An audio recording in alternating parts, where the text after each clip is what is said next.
to exercise safely with hypothyroidism? When considering how to safely exercise with hypothyroidism, the first thing that you must understand is that exercise is a stress to the body. The longer and harder you exercise, the more of a stress it becomes. When you exercise, you're effectively forcing your cells to produce more energy and produce that energy faster. This means you're burning through more fuel and you're burning through it faster as well. Hypothyroidism sufferers don't store fuel properly, which makes you even more susceptible to the stress of exercise. Instead of relying on stored fuel during exercise to keep your cells happy, your body has to start pulling fuel from your bloodstream, which ultimately leads to low blood sugar. Forcing your body into a stress response due to low blood sugar is one of the many ways that exercise impairs thyroid function. Of course, that's just a simplified overview of just one of the many ways in which exercise inhibits your thyroid, but it's a big and very common one, and most people don't even realize what they're doing to themselves. So here are 3 simple tips that you can use to make exercise safe for your thyroid, including how to monitor your body's response to exercise to ensure that it's safe.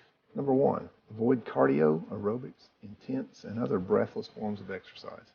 It should make perfect sense that if you don't want exercise to be a stress on your body and your thyroid, then you have to stop the stress response before it happens. When you do cardio, aerobic, and any other form of intense exercise where your body isn't able to immediately meet the energy demands of the exercise, you're effectively causing a stress response in your body. And when you run out of breath during exercise, it's a sign that your body doesn't have enough oxygen available to support healthy energy production. Instead, your body begins to compensate by shutting down your thyroid. So if we know that stress hormones suppress thyroid function, and that cardio, endurance, and other breathless types of exercise increase the stress hormone production, then it should make sense that these types of exercise are not conducive to healing your thyroid or improving your metabolism.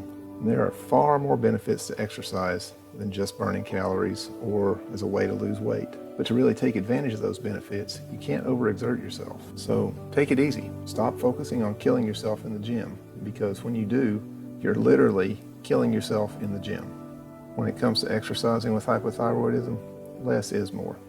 Tip number 2, focus on nutrition and blood sugar regulation. So now that you understand that something as simple as low blood sugar induced by exercise is enough to suppress your thyroid, it should also make sense that properly regulating your blood sugar is an integral part of offsetting the stress response of exercise. And a good place to start is simply by making sure that you've eaten something before exercising. Exercising on an empty stomach, especially first thing in the morning, is one of the fastest ways to elevate stress hormones and to damage the thyroid.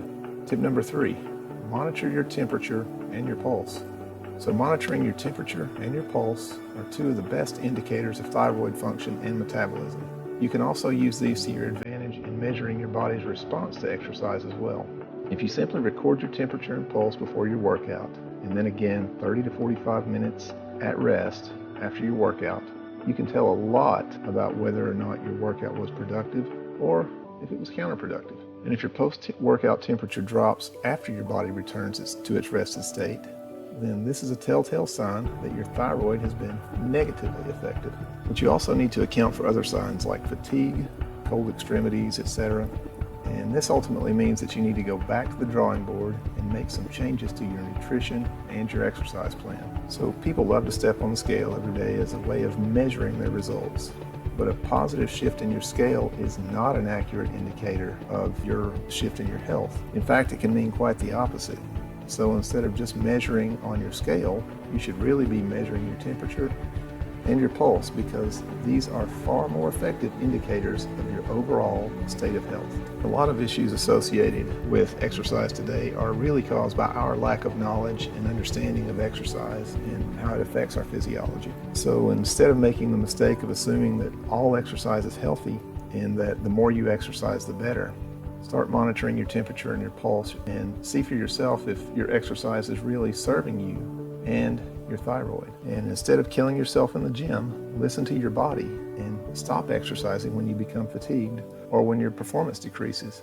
This is really your body's way of telling you something. Use some common sense, and when you're hypothyroid, exercise really isn't the best way of relieving stress. It actually promotes stress. And so exercise is probably the last thing that your body and your thyroid needs. If you'd like to learn more about safe and natural ways of overcoming hypothyroidism that don't default to spending the rest of your life tied to some prescription medication or cut first and ask questions later, then I'd love to invite you to click the link in the description below, and it's going to take you to a free presentation. You're going to learn exactly where other people are doing to remedy, cure, treat their own hypothyroidism, and directly at the source, and they're using it to take back their lives and get a handle on their condition. Hope you got value out of this video. If you did, please consider subscribing, leaving a like, share it with a friend that you think might find value in it, and I want to say thank you for watching.